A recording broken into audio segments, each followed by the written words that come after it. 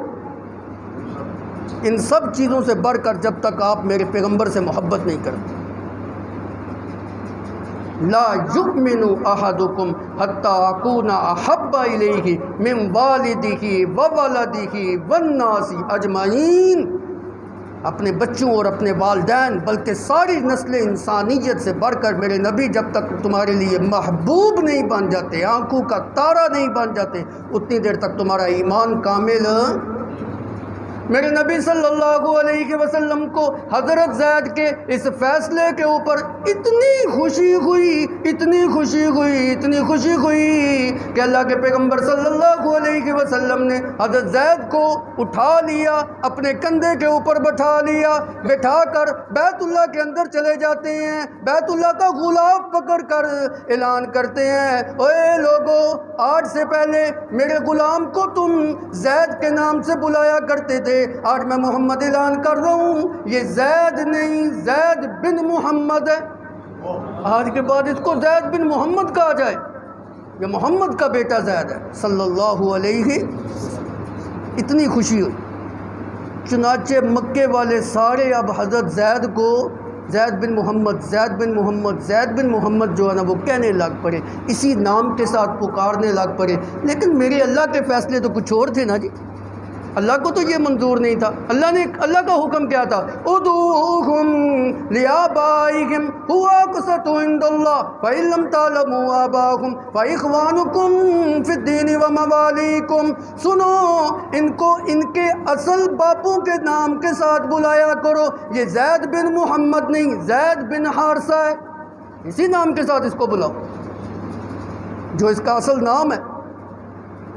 چنانچہ اللہ رب العزت نے ڈانٹ دیا اور یہ اعلان بھی کر دیا، اگر کوئی اس کو نہیں نہ جانتا، اصل والد کو نہیں جانتا، فَإِخْوَانُكُمْ فِي الدِّينِ وَمَوَالِيكُمْ، سورہ احزاب پہلا رکوع، یہ تمہارے دین کے اندر بھائی ہیں، تمہارے دوست ہیں، یار ہیں۔ حضرت زید رضی اللہ تعالیٰ عنہ جوان ہو گئے،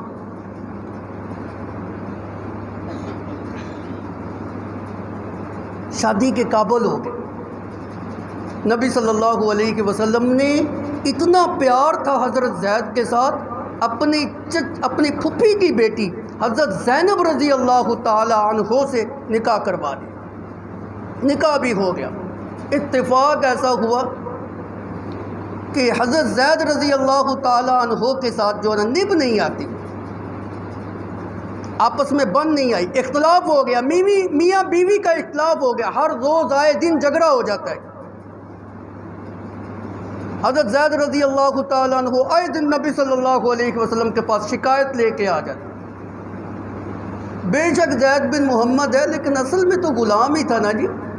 اور حضرت زینب قریش خاندان، اعلیٰ خاندان کی امیر زادی، اعلیٰ خاندان کی امیر خاتون، قبیلہ بھی ایک نہیں ہے، حسب نسب بھی ایک نہیں ہے، بن نہیں آئی، میاں بیوی کے درمیان ہر روز جھگڑا، ہر روز جو ہے نبی صلی اللہ علیہ وسلم کے پاس شکایت لے کے حضرت زید آ جاتے، یا رسول اللہ یہ مجھے بڑا تنگ کرتی ہے، یا رسول اللہ میرا ادب نہیں کرتی، یا رسول اللہ میرا احترام نہیں کرتی، یا رسول اللہ اس کی زبان کے اندر تیزی ہے، آگے سے مجھے جواب بھی دیتی ہے، بالکل کوئی ادب احترام نہیں کرتی، یا رسول اللہ اب تو بس ہو گئی، میں اس کو طلاق دینے لگا ہوں۔ اللہ رب العزت نے بھی سنا دیا ہوا تھا، اگر زید نے طلاق دے دی نا تو تو نے پھر اس کے ساتھ شادی کرنی ہے، میرا نبی تو نے پھر اس کے ساتھ شادی کرنی ہے۔ حضرت زید رضی اللہ تعالیٰ عنہ کو، یا رسول اللہ اب تو بس بات پانی سر سے گزر گیا، میں اس کو طلاق دیتا ہوں۔ اللہ رب العزت نے نبی صلی اللہ علیہ وسلم ہر روز روکتے، او زید یہ کام نہ کر، یہ تیری بیوی ہے، بڑی اچھی بیوی تجھے میں نے لے کے دی ہے، بڑے اونچے قبیلے سے تجھے لے کے دی ہے، اپنے پاس اس کو رکھ، سنبھال کے رکھ، طلاق نہ دے یہ کوئی اچھی چیز نہیں ہے۔ اللہ قرآن میں میرے نبی کا تذکرہ کرتے ہوئے فرماتے ہیں استقول للذی انعم اللہ علیہ وانعمت علیہ امسک علیک زوجک واتق اللہ وتخفی فی نفسک ما اللہ مبدیہ وتخشی الناس واللہ احق ان تخشی۔ میرا پیغمبر جس وقت تو اس کو کہہ رہا تھا، کس کو؟ انعم اللہ علیہ، اللہ نے بھی اس کے اوپر انعام کیا۔ اللہ نے کیا انعام کیا؟ وہ بکتا بکاتا میں نے اس غلام کو تیری جولی میں لا کے ڈال دیا، میں نے تیرے قدموں میں لا کے ڈال دیا، تیری وجہ سے اس کو اسلام کی توفیق ملی ہے۔ وَأَنَّمْتَ عَلَيْهِ، تو نے بھی اس کے اوپر انعام کیا، بڑے اچھے طریقے سے اس کی پرورش کی، بڑے اچھے طریقے سے اس کو پالا پوسا، بڑی اچھی اس کی تربیت کی۔ یہ سارے نبی صلی اللہ علیہ وسلم کے حضرت زید کے اوپر انعامات تھے۔ امسک علیک زوجک، اپنی بیوی کو اپنے پاس روک کے رکھ، طلاق نہ دے، طلاق نہ دے۔ واتق اللہ، اوے اللہ سے ڈر، او میں محمد تجھے اللہ کا واسطہ دیتا ہوں یہ کام نہ کر۔ اللہ کہتے ہیں تخفی فی نفسک، میں جانتا ہوں وہ بات جو تیرے دل میں چھپی ہوئی تھی۔ تخفی فی نفسک ما اللہ مبدیہ تخشی الناس واللہ احق ان تخشی، میں اللہ جانتا ہوں وہ بات جو تیرے دل کے اندر چھپی ہوئی تھی۔ اب جو برے حسلت کے لوگ ہیں جنہوں نے الزام لگایا میرے نبی کے اوپر، وہ یہ کہتے ہیں آپ کے دل کے اندر یہ بات چھپی ہوئی تھی کہ زینب کی محبت آپ کے دل میں تھی، آپ چاہتے تھے کہ یہ طلاق دے دیتا میں اس سے شادی کر دوں۔ یہ گندے لوگوں کا وتیرہ ہے، یہ منافقین کا طرز ہے، وہ ایمان والوں کے خلاف اس طرح کی باتیں کرتے رہتے ہیں۔ آپ نے ایسی باتوں کے اوپر کان نہیں رکھنے۔ اللہ خود بتا رہا ہے میں اللہ ظاہر کرتا ہوں وہ کیا بات ہے جو تیرے دل کے اندر چھپی ہوئی ہے۔ تخشی الناس، تو لوگوں سے ڈرتا ہے۔ آپ کے دل میں یہ ڈر تھا کہ اگر میں نے زینب سے نکاح کر لیا تو مکے کے اندر جو دستور چلا آ رہا ہے کہ متبنہ کی جو متعلقہ بیوی ہوتی ہے اس کے ساتھ تو نکاح وہ کرتے ہی نہیں، اس کو تو حقیقی بہو سمجھتے ہیں۔ یہ منافقین تو ایک پروپیگنڈا شروع کر دیں گے، شور مچانا شروع کر دیں گے۔ انہوں نے تو بعد میں واو ویلا جو نہ مچانا شروع کر دینا ہے، دیکھو بھائی محمد کو اپنی بہو کے ساتھ اس نے نکاح کر دیا، اپنی بہو کے ساتھ، حالانکہ وہ تو بہو تھی نہیں، وہ تو حقیقی بیٹا تھا ہی نہیں، وہ تو متبنہ بیٹے تھے، اور متبنہ بیٹا جو ہوتا ہے وہ حقیقی بیٹا نہیں ہوتا، اور اس کی جو بیوی ہوتی ہے وہ حقیقی بہو نہیں ہوتی۔ اللہ جاہلیت کی اس رسم کا خاتمہ آپ سے کرانا چاہتے تھے، اس لیے اللہ نے کہا اگر زید نے طلاق دے دی تو پھر جو نا آپ کو اس سے نکاح کرنا پڑے گا۔ آپ کے دل کے اندر یہ خدشہ تھا اگر میں نے جو نا نکاح کر لیا تو یہ لوگ تو کھڑے نہیں ہونے دیں گے۔ ابھی تازی جو ہے نا وہ بات ہے، ابھی نبوت کو اتنا عروج نہیں ملا، ابھی اسلام جو نا اتنا باعزت نہیں ہوا، اتنا پھلا پھولا نہیں، کہیں میری تبلیغی سرگرمیاں جو ہیں وہ متاثر نہ ہو جائیں، یہ جو نئے مسلمان ہونے لگے ہیں کہیں دور نہ ہو جائیں۔ یہ ڈر تھا آپ کے دل میں۔ اللہ کہتے ہیں واللہ احق ان تخشی، میرا پیغمبر اگر تو بھی لوگوں سے ڈرنا لگ جائے گا تو دوسروں کا کیا ہوگا، تیری امت کا کیا بنے گا؟ اس لیے اپنے دل سے لوگوں کا ڈر نکال۔ واللہ احق ان تخشی، اللہ زیادہ حق رکھتے ہیں اس بات کا کہ تو اس سے ڈرے۔ آج ہمارے دلوں کے اندر بھی برادری کا بڑا ڈر ہے، اپنی قومیت کا بڑا ڈر ہے، تیجا ساتواں دسواں، پتہ ہے ہم کو کہ یہ نبی کی سنت نہیں ہے، کیوں کرتے ہیں؟ برادری نہیں کھلون دیں دی جی، دیکھو جی کڈا چول انسان ہے، انہیں پیو دا ختم بھی نہیں دعایا، ہوتا ہے ایسے کہ نہیں؟ یار ہے تے غلط ہے، پتہ ہے سانو یہ غلط ہے، لیکن کی کریے، چلو جان چھڑان واسطے کرو جی، نبی کی سنت جاتی ہے پمال ہوتی ہے، کوئی حرج نہیں۔ برادری جو ہے نا وہ نہ جائے، جس ناک کو آپ برادری کے اندر بچا رہے ہیں نا، اللہ اسی ناک کو ٹیڑھا کر کے رکھے، اسی ناک کو خاک آلود کر دیں گے اگر میری نبی کی سنت آپ کو عزیز نہیں ہے۔ برادری جائے باہر کے اندر، برادری ناراض ہوتی ہے ہو جائے، نبی کی سنت ہاتھ سے نہیں چھوڑنی چاہیے۔ اگر اتنا آپ رب سے ڈرے نا جتنا آپ برادری والوں سے ڈرتے ہیں، خدا کی قسم آپ جیسا مسلمان کوئی نہ ہو، سب سے کامل درجے کے آپ مسلمان۔ حضرت زید رضی اللہ تعالیٰ عنہ نے آخر کار اپنی بیوی کو حضرت زینب کو طلاق دے دی۔ قرآن کے الفاظ فلما قضى زید منها وطرا زوجناکہا، جس وقت زید نے طلاق دے دی، زوجناکہا ہم نے آپ کی شادی زینب کے ساتھ کرا دی۔ کس نے؟ اللہ نے۔ ایسے ہی تو نا حضرت زینب جو ہے نا کیا کرتی تھی، دیگر بیویوں کے اندر بیٹھ کے، دیگر ازواج مطہرات اور امہات المومنین کے اندر بیٹھ کے بڑے فخر کے ساتھ یہ بات کہا کرتی تھی، تم نبی کی بے شک ازواج ہو لیکن تمہاری شادی تمہارے ولیوں نے کرائی ہے، زمین کے اوپر ہوئی ہے، میرا نکاح اللہ رب العزت نے محمد صلی اللہ علیہ وسلم کے ساتھ خود آسمان کے اوپر کر۔ تھوڑا سا ہی ساز ہے، بہت بڑا۔ اللہ اکبر، نکاح ہو گیا۔ اللہ نے پتہ کیا فرمایا؟ ما کان محمد ابا احد من رجالکم ولکن رسول اللہ وخاتم النبیین وکان اللہ بکل شیء علیما۔ آج سے پہلے آپ نے یہ آیت ختم نبوت کے لیے سنی ہوگی، اور بالکل صحیح سنی ہے۔ ختم نبوت کا اس کے اندر مسئلہ جو ہے نا واضح ہوتا ہے، لیکن میں اس آیت کو اس پچھلے واقعے کے ساتھ جو ہے نا وہ جوڑنا چاہتا ہوں۔ اصل تو اس کا جوڑ اس واقعے کے ساتھ ہے۔ ما کان محمد، تین باتیں اللہ نے فرمائی۔ ما کان محمد ابا احد من رجالکم ولکن رسول اللہ وخاتم النبیین، تین باتیں اللہ نے فرمائی ہیں اس آیت کے اندر۔ پہلی بات، ما کان محمد ابا احد من رجالکم، آپ کسی بھی مردوں میں سے کسی بھی مرد کے محمد صلی اللہ علیہ وسلم باپ نہیں ہیں، کسی بھی کامل مرد کے باپ نہیں ہیں۔ جب کسی کے بھی باپ نہیں ہیں تو پھر زید کے بھی باپ نہیں ہیں، جب زید کے بھی باپ نہیں ہیں تو اس کی بیوی جو ہے وہ آپ کی بہو بھی نہیں ہے۔ سمجھ آ گئی؟ جب آپ کی بہو بھی نہیں ہے تو پھر کیا مسئلہ ہے کہ آپ جو نا کیوں نہیں نکاح کرتے؟ کریں اس کے ساتھ نکاح، بہو کے ساتھ نکاح نہیں ہو سکتا، یہ تو آپ کی بہو بھی نہیں ہے۔ اب یہاں پہ یہ سوال ہو سکتا ہے، جی اللہ نے فرمایا کہ کسی کے باپ نہیں ہے، حالانکہ آپ کے 4 بیٹے تھے، طیب تھا، طاہر تھا، قاسم تھا، ابراہیم تھے، ان کے تو آپ باپ تھے نہ۔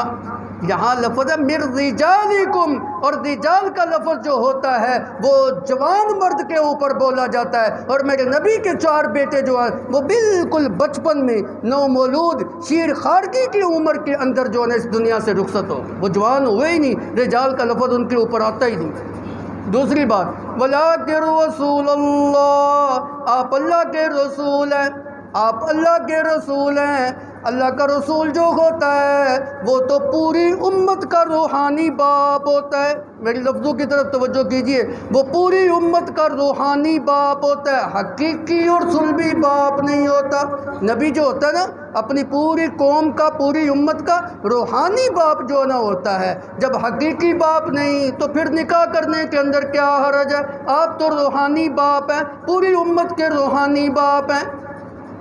اس میں ایک اعتراض کا بھی جواب آ گیا کہ مشرکین مکہ جو ہے نا آپ کو تانا مارا کرتے تھے، ایدی تے اولاد ہی کوئی نہیں، پتر ہو جڑے بچپن دے وچ جڑا وفات پا گئے، ایدی نسل کتوں چلنی ہے؟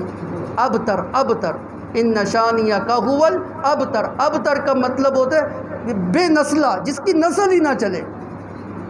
اللہ نے فرمایا وَلَٰكِن رَسُولَ اللَّهِ، آپ تو ساری امت کے روحانی باپ ہیں، اور جو روحانی باپ ہوتا ہے آپ کی امت بھی پھر ایسی ہے نا جی، قیامت کی صبح تک آپ کی امت ہی جو نہ چلے گی، قیامت کی صبح تک ہر مومن جو ہے وہ روحانی طور پہ محمد اور رسول اللہ کا بیٹا ہے۔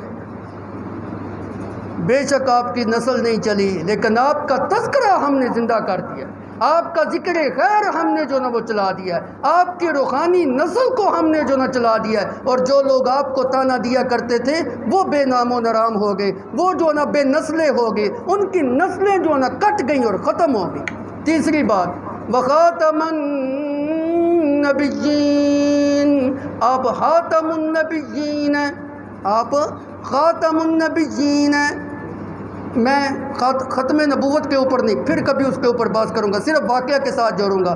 میرا پیغمبر، آپ کے اوپر نبوت ختم ہو گئی، جس وقت آپ کے اوپر نبوت ختم ہو گئی، آپ کے بعد کسی نبی نے نہیں آنا، تو اگر یہ رسم بد آپ نے نہیں توڑنی تو کس نے توڑنی ہے؟ اگر آپ کے بعد کسی اور نبی نے آنا ہوتا تو ہم اس رسم بد کا خاتمہ اس سے کرا لیتے، اور تو کوئی نبی آنا نہیں، تو آپ نے نہیں کرنی تو کس نے کرنی ہے؟ خاتم النبیین، آپ نبیوں کی جماعت کو ختم کرنے والے ہیں، آپ آخری نبی ہیں، آپ آخری رسول ہیں، آپ آخری پیغمبر ہیں۔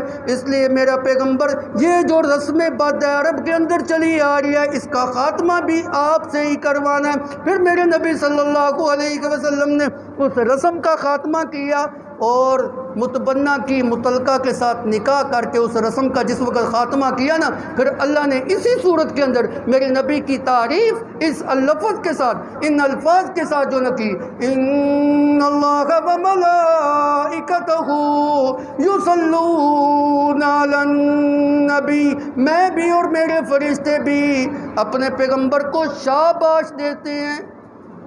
شاباش میرا پیغمبر، جاہلیت کی رسموں کا تو نے خاتمہ کر دیا، جاہلیت کی رسموں کا سر کچل کے تو نے رکھ دیا ہے، میں اللہ تجھ کو شاباش دیتا ہوں، میں اللہ تجھے سلوٹ مارتا ہوں، میں اللہ تجھے سلام پیش کرتا ہوں، میں اللہ تجھے سلامتیاں دیتا ہوں، میں اللہ تیرے اوپر رحمتوں کی بارش جو نہ برساتا ہوں۔ یا ایھا الذین آمنوا صلوا علیہ وسلموا تسلیما، اے ایمان والو، تمہیں بھی حکم یہ ہے کہ اپنے نبی کو ان الفاظ کے ساتھ، درود و سلام کے ساتھ جو نہ خراج تحسین اور شاباش جو نہ پیش کرو۔ کیوں؟ اس نے جاہلیت کی رسموں کا خاتمہ کیا۔ عرض کر رہا تھا، ہر مسلمان کے اوپر اور بالخصوص ہر عالم کی یہ ذمہ داری ہے کہ وہ اپنے علاقوں میں پائی جانے والے رسموں کا خاتمہ کرے۔ یہ آپ کی اور میری ذمہ داری ہے، آپ سے بڑھ کر میری، لیکن بحیثیت مسلمان ہم سب کی ذمہ داری ہے۔ علاقائی رسموں کا، نسلی اور قبائلی رسموں کا خاتمہ کر کے نبی صلی اللہ علیہ وسلم کی سنت کو جو ہے نا وہ زندہ کیا جائے۔ آج کیا ہو رہا ہے ہمارے معاشرے کے اندر؟ ہم رسومات کے پیچھے پڑ گئے۔ محرم کی تو بہت ہی زیادہ رسومات ہیں۔ کہا جاتا ہے جی محرم کا مہینہ سوگ کا مہینہ ہے، پورا مہینہ سوگ کا مہینہ، یہ بھی تو ایک رسم ہے نا، پورا مہینہ سوگ کا مہینہ ہے۔ آؤ میں آپ کو بتاؤں میرے نبی کی تعلیمات کیا ہیں سوگ منانے میں۔ قال النبی صلی اللہ علیہ وسلم لا يحل لامرأة تؤمن بالله واليوم الآخر ان تغد على میت فوق 3 لیال الا على ازواج 4 اشہر وعشرا، کسی ایسی عورت کے لیے جو عورت اللہ اور اس کے رسول کے اوپر ایمان اور یقین رکھنے والی عورت ہے، اس کے لیے یہ بات حلال نہیں، اس کے لیے یہ بات مناسب نہیں، اس کے لیے یہ بات جائز نہیں کہ وہ کسی میت کے اوپر 3 دن سے زیادہ سوگ منائے۔ سن رہی ہیں کہ نہیں؟ تھک تو نہیں گئے؟ ہاں جی، مطلب میں ہمیں لگے ہیں تسی کوئی مولوی پتہ نہیں کس ٹائم جان چھڈے تے اسی گھر جائیے۔ کتنا ٹائم ہو گیا؟ چلو ختم کرتا ہوں، بات جو ہے نا وہ مختصر کرتا ہوں۔ کسی عورت کے لیے یہ حلال نہیں کہ وہ کسی میت کے اوپر 3 دن سے زیادہ سوگ منائے، الا علی ازواج، مگر بیوی کے لیے جائز ہے کہ وہ 4 ماہ 10 دن تک سوگ کے اندر بیٹھ سکتے۔ 4 ماہ 10 دن کے بعد اس کے لیے بھی جائز نہیں ہے۔ اس کے اندر بھی ایک حکمت تھی کہ یہ دیکھنا تھا اس کے پیٹ کے اندر بچہ تو نہیں ہے، بس یہ حکمت تھی۔ اور کسی اور بیٹی کے لیے، ماں کے لیے، بہن کے لیے 3 دن سے زیادہ سوگ منانے کی اجازت نہیں۔ ہم کیسے سوگ مناتے ہیں؟ اب اپنا علاقائی رسم دیکھیں، ہمارا کوئی مر جائے نا 3 دن تو ہم پھوری پا کے بہ جانے ہیں، ٹھیک ہے جی۔ اس کے بعد ہم جو ہے نا 7واں کرتے ہیں، پھر جمعرات کرتے ہیں، پھر جناب 10واں کرتے ہیں، یہ سوگ ہی ہے نا۔ 10ویں کے دن سوگ مناتے ہیں، پھر 40ویں کے دن ہم سوگ مناتے ہیں، پھر ہم ہر سال برسی کا سوگ مناتے ہیں۔ کیا ڈرامہ لگایا ہوا ہے؟ اللہ کا پیغمبر تو کہہ رہا ہے 3 دن سے زیادہ سوگ نہیں۔ کیوں اپنی معیشت کو خراب کر رہے ہیں، کیوں اپنے کاروبار کو جو نہ خراب کر رہے ہیں، کیوں اپنی زندگی کے نظام کو معطل کر رہے ہیں؟ بس 3 دن کا سوگ ہو گیا، مرتے رہتے ہیں لوگ، ٹھیک ہے افسوس تو بڑا ہے جی، والد تھا، باپ تھا، بھائی تھا، بیوی تھی، بچہ تھا، جو ہے نا اس کا افسوس کی کمی تو ساری زندگی پوری نہیں ہو سکتی، بس اس کے لیے دعائے خیر کریں۔ اب ہر سال جو ہے نا بیٹھ جانا، ہر سال بیٹھ جانا اور غم حسین منانا پورا مہینہ، جی کس بات کا غم؟ بھئی مجھے تو کوئی غم نہیں ہے حضرت حسین کی شہادت کا، مجھے خوشی ہے، خوشی۔ کیوں؟ اس لیے کہ وہ انسان کتنا عظیم ہے جس کو اللہ رب العزت نے شہادت کا رتبہ دیا۔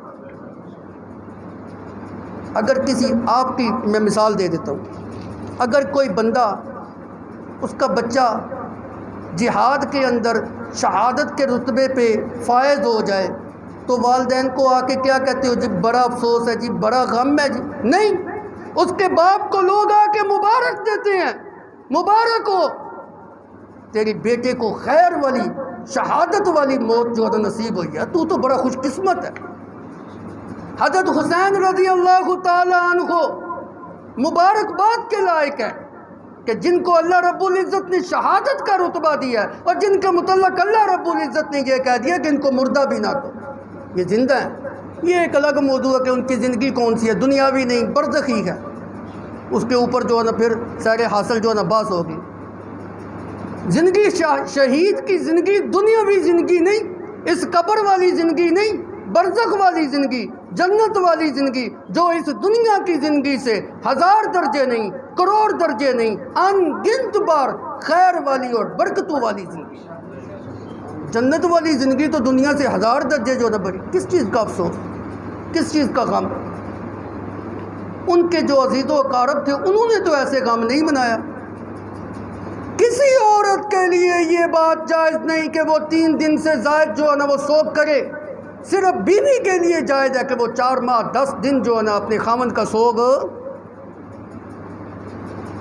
لیکن جہاں تو المیہ یہ ہے پورے محرم کا مہینہ ایسے سوگ منایا جاتا ہے، کہا جاتا ہے جی اس کے اندر شادی بھی نہیں کرنی۔ کیوں بھائی شادی کیوں نہیں کرنی؟ سوگ کا مہینہ، غم کا مہینہ۔ تاریخ اسلام کا مطالعہ کر کے دیکھیں، میرے نبی صلی اللہ علیہ وسلم کی سب سے پہلی شادی اماں خدیجہ الکبریٰ رضی اللہ تعالی عنہا کے ساتھ محرم کے مہینے کے اندر ہوئی۔ حضرت حفصہ رضی اللہ تعالی عنہا کی شہادی میرے نبی کے ساتھ جو ہے نا محرم کے مہینے کے اندر ہوئی۔ ام المومنین حضرت ام سلمہ رضی اللہ تعالی عنہا کی شادی میرے نبی کے ساتھ محرم کے مہینے کے اندر ہوئی۔ ارے چھوڑیے، حضرت ام کلثوم جو میری نبی کی بیٹی تھی، اس کی شادی حضرت عثمان کے ساتھ میرے نبی نے محرم کے مہینے کے اندر کرائی۔ اس سے بھی آگے چلیے، جس کو آپ مولا علی کہتے ہیں نا، کتاب بھی آپ کی ہے، مصنف بھی آپ کی ہے، مولا بھی آپ کی ہے جی، لکھنے والا بھی آپ کا ہے۔ ملا باقر مجلسی اپنی کتاب جلاء العیون، شیعوں کا جو بہت بڑا مصنف ہے، بہت بڑا علامہ ہے، اس نے اپنی کتاب کے اندر یہ بات لکھی ہے کہ حضرت علی کے ساتھ حضرت فاطمہ الزہرا رضی اللہ تعالی عنہا کی شادی 21 محرم 4 ہجری کو۔ اگر محرم کا مہینہ نحوست والا مہینہ ہوتا یا اس طرح غم کا مہینہ ہوتا کہ اس مہینے کے اندر کوئی خوشی نہیں کی جا سکتی، تو کبھی بھی اللہ کا پیغمبر جو ہے اس مہینے کے اندر اپنی اور اپنی بیٹیوں کی شادی نہ کرتا۔ اس رسم کا خاتمہ کس نے کرنا ہے؟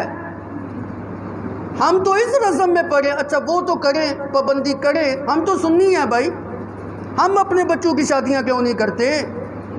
اگر ہم بھی ان کے پیچھے چل رہے ہیں، من تشبہ بقوم فہو منہم، پھر قیامت کے دن ہمارا بھی حشر وہی ہوگا جو حشر ان کے ساتھ۔ خدا را ان رسموں کا خاتمہ کیجئے۔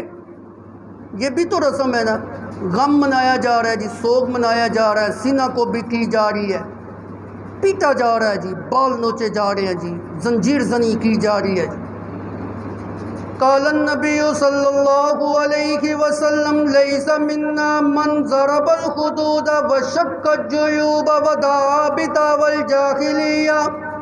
میرے نبی صلی اللہ علیہ وسلم نے فرمایا اس بندے کا ہمارے دین اسلام کے ساتھ کوئی تعلق اور واسطہ نہیں ہے جس بندے نے غم کے اندر آ کے ضرب الخدود اپنے چہرے کو پیٹا، چہرے کے اوپر تھپڑ مارے، سینے کو پیٹا، سینہ کو بیکی، ماتم کیا، وشقت جیوب غم کے اندر آ کے اپنے گریبان کو پارا، کپڑے ہی اتار دیتے، ننگا پوندا پیری، ننگی پیری، ودا بدا والجاہلیہ زبان سے جاہلیت کی رسموں کی طرح جو ہے نا برے برے الفاظ جو ہے نا وہ نکالتا ہے، اور مرثیے پڑھتا ہے اور اشعار جو ہے نا وہ پڑھتا ہے، پتہ نہیں کیا کیا پڑھتا ہے۔ لیس منا، میں محمد کے دین کے ساتھ اس کا کوئی تعلق نہیں۔ قال النبی صلی اللہ علیہ وسلم انا بریء من خلق وسلق وخرق، میں محمد اس سے بری الذمہ ہوں جو انسان غم کے اندر آ کے اپنے گریبان کو پھاڑتا ہے، نوحہ پڑتا ہے، اپنے بالوں کو نوچتا ہے، گریبان کو پھاڑتا ہے، باب ویلا کرتا ہے، اونچی آواز سے جو ہے نا وہ روتا ہے، اشعار پڑھتا ہے۔ قال النبی صلی اللہ علیہ وسلم لعن رسول اللہ صلی اللہ علیہ وسلم النائخۃ والمستمیۃ، اللہ کے پیغمبر صلی اللہ علیہ وسلم نے اس شخص کے اوپر لعنت بھیجی ہے جو نوحہ پڑھتی ہے، اس عورت کے اوپر لعنت کی ہے جو نوحہ پڑھتی ہے اور نوحے کو سنتی ہے۔ نوحہ پڑھنے والے اور نوحہ سننے والے کے اوپر نبی صلی اللہ علیہ وسلم نے کیا کیا جی؟ لعنت کی۔ عورت کی تو آواز کا بھی پردہ ہے، جس طرح اس کے چہرے کا پردہ ہے، اس کے لباس کا پردہ ہے۔ پردہ نہیں نہ کرو گے، عورتوں کو پردہ نہیں نہ کراؤ گے تو وہی حال ہوگا جو مینار پاکستان پہ ہوگا۔ سمجھ گئے ہو میرا اشارہ؟ جو مینار پاکستان پہ وہی حال ہوگا جی، وہی حال ہوگا۔ اسلام نے برائی کی جڑ کو کاٹا ہے، برائی کا سد باب کیا ہے۔ عورت پردہ کرے، مرد اب حیا سے اپنی آنکھ کو جو ہے نا وہ جھکا کے رکھے۔ کیسے برائی ہو سکتی؟ مرد بھی اپنی آنکھ کو جھکائے اور عورت بھی جو ہے نا پردے کے ساتھ باہر نکلے، اپنے گھر کے اندر جو ہے نا وہ ٹک کے رہے۔ جب عورت بھی بے پردہ ہو کے باہر نکلے گی، سرخی اور پاؤڈر لگا کے جو ہے نا وہ باہر نکلے گی، زیب و زینت کے ساتھ جو ہے نا باہر نکلے گی، تو یہ تو پھر ہونا ہے نا جی۔ کرنا فی بیوتکن ولا تبرجن تبرج الجاہلیت الاولی، ازواج مطہرات کو حکم ہے گھر کے اندر ٹک کے رہو، ٹک کے رہو۔ گھر بڑی کوئی مجبوری ہو نا پھر باہر نکلو۔ اور جلوسوں کے اندر عورتیں ہوتی ہیں کہ نہیں؟ عام ہو، جہاں پہ مرد و عورت کا اختلاط ہوگا، مل جل کے عورت اور مرد جو نا وہ چلیں گے، وہاں تو برائی پھر عام ہوگی۔ تو پھر مدعے کو تو پھر جائز کرنا ہی کرنا ہے نا جی، پھر تو اس کی ضرورت ہے نا جی۔ عجیب منطق ہے، اس مہینے کے اندر شادی نہیں کر سکتے۔ اچھا ایک اور بھی بات ہے ان کے ہاں مشہور ہے جی، محرم کے مہینے میں بالخصوص 10 محرم کے دن اپنی بیوی کے قریب نہیں جا سکتے، نحوست کا دن ہے، الیاذ باللہ۔ متع کر سکتے ہیں، منکوحہ بیوی کے قریب نہیں جا سکتے، عقل کے بھی خلاف بات ہے۔ آئیے نبی کی سنت کی طرف آئیے، نبی کی سنت سے پیار کیجئے، نبی کی سنت سے محبت کیجئے۔ ہم ان کو دیکھا تھا کہ ان کی نقالی کرتے ہیں۔ اچھا وہ تو سبیلے لگاتے ہیں، اور سنیو تم سبیلے کیوں لگاتے ہو؟ تمہیں کیا ہو گیا؟ وہ تو غم حسین کے اندر سبیلے لگائیں شربت کی، سمجھ آتی ہے بات؟ تم کس کی نقالی میں کرتے ہو؟ من تشبہ بقوم فہو منہم، ان کے ساتھ مشابہت اختیار کرو گے انہی جیسے ہوگے، انہی جیسا حشر تمہارا ہو۔ اب تو جناب ہمارے گجرات میں جی ٹی ایس چوک کے اندر سونے کے گلاس کے اندر جو نا شربت پلایا جاتا ہے۔ اللہ کے پیغمبر صلی اللہ علیہ وسلم نے مومن کے لیے سونا اور چاندی حرام کیا ہے، سونے کے برتن کو استعمال کرنے سے منع کیا ہے۔ یہ تو جنتی کا اعزاز ہے کہ اس کو جنت کے اندر جو نا سونے کے برتن میں پلایا جائے گا، کھلایا جائے گا جی۔ تو یہ رسم ہے نا جی، ان کی نکالی میں عام دنوں کے اندر کیوں نہیں تقسیم کیے؟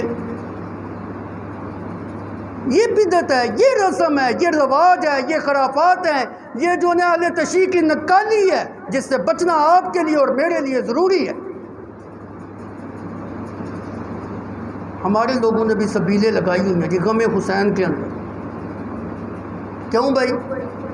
حضرت عثمان کی شہادت بھول گئی؟ 40 دن تک جن کا کھانا اور پانی بند رہا، اس وقت تجھے یاد نہیں آئی سبیل لگانا؟ اور جنگ یرموک کے وہ شہداء جب زخمی پڑے ہوئے تھے، ایک نے پانی مانگا تھا، اس کو پانی کا پیالہ پیش کیا گیا تھا، دوسرے جو نا زخمی نے کہا پانی، اس کو جو نا اس کے بھائی نے کہا پہلے اس کو پلاؤ، تیسرے نے مانگا اس نے کہا اس کو پلاؤ، چوتھے نے مانگا اس نے کہا اس کو پلاؤ، پانچویں نے، چھٹے نے، ساتویں نے، جب ساتویں تک پانی کا پیالہ پہنچا، شہادت کا رتبہ جو ہے نا وہ فائز کر چکا ہوا تھا، پہلے کے پاس دوبارہ آیا، وہ بھی جو ہے نا شہید ہو چکا ہوا تھا، ایک دوسرے کو ترجیح دی، شہادت جو ہے نا وہ گلے لگا لی، موت جو ہے نا وہ گلے لگا لی، لیکن جو ہے نا اپنے بھائی کو جو ہے نا وہ ترجیح دی، 82 جو ہے نا وہ اس دنیا سے رخصت ہو گئے۔ ان کی یاد میں تجھے سبیل لگانا یاد نہیں آئی؟ اور میں یہ نہیں کہہ رہا کہ حضرت عثمان یا شہدائے یرموک جو ہیں ان کی شہادت میں آپ سبیلیں لگائیں، نہیں، میں ایک الزامی جواب دے رہا ہوں سمجھانے کی خاطر۔ خدا را ان سبیلوں سے رکے۔ سبیل لگانے کے لیے آپ کو سڑک کے اوپر رستہ بلاک کرنے کی ضرورت نہیں ہے، پانی پلائیں، پانی پلانا تو بڑے ثواب کا کام ہے، پورا سال پلاتے رہے۔ آ جائیے نبی کی سنت کی طرف، خدا را آ جائیے نبی کی سنت کی طرف۔ لقد کان لکم فی رسول اللہ اسوۃ حسنہ، لقد کان لکم فی رسول اللہ اسوۃ حسنہ، میرے نبی کی زندگی تمہارے لیے بہترین نمونہ ہے، بہترین مثال ہے، اس زندگی کی وہ اپناؤ، اس مثال کو جو ہے نا اپنی زندگی کے اندر لاؤ، اسی کے اندر تمہاری کامیابی ہے۔ ما آتاکم الرسول فخذوہ وما نہاکم عنہ فانتہوا، جو چیز اللہ کا پیغمبر تمہیں دے اس کو مضبوطی کے ساتھ پکڑ لو، اور جس چیز سے تم کو منع کرے رک جاؤ، باز آ جاؤ، چھوڑ دو اس چیز کو، اسی کے اندر تمہاری کامیابی ہے۔ وَأَطِیعُوا الرَّسُولَ لَعَلَّکُمْ تُرْحَمُونَ، رسول اللہ کی اطاعت کے اندر اپنی زندگی گزارو گے، اللہ کی رحمت کے جو ہے نا وہ مستحق ہوگے۔ مَن یُطِیعِ الرَّسُولَ فَقَدْ فَازَ فَوْزًا عَظِیمًا، جس نے اللہ کے رسول کی اطاعت کی اس نے بہت بڑی کامیابی کو حاصل کر لیا۔ کامیابی نبی کی سنت کے اندر ہے۔ اگر نبی کی سنت کے مطابق زندگی نہیں گزاری، خرافات کے پیچھے، بدعات کے پیچھے، رسومات کے پیچھے، رواجات کے پیچھے چل کے زندگی گزاری، کبھی بھی کامیابی تمہارا مقدر نہیں ہو سکتی۔ اللہ عمل کی توفیق عطا فرمائے۔ وآخر دعوانا الحمدللہ رب العالمین۔ رب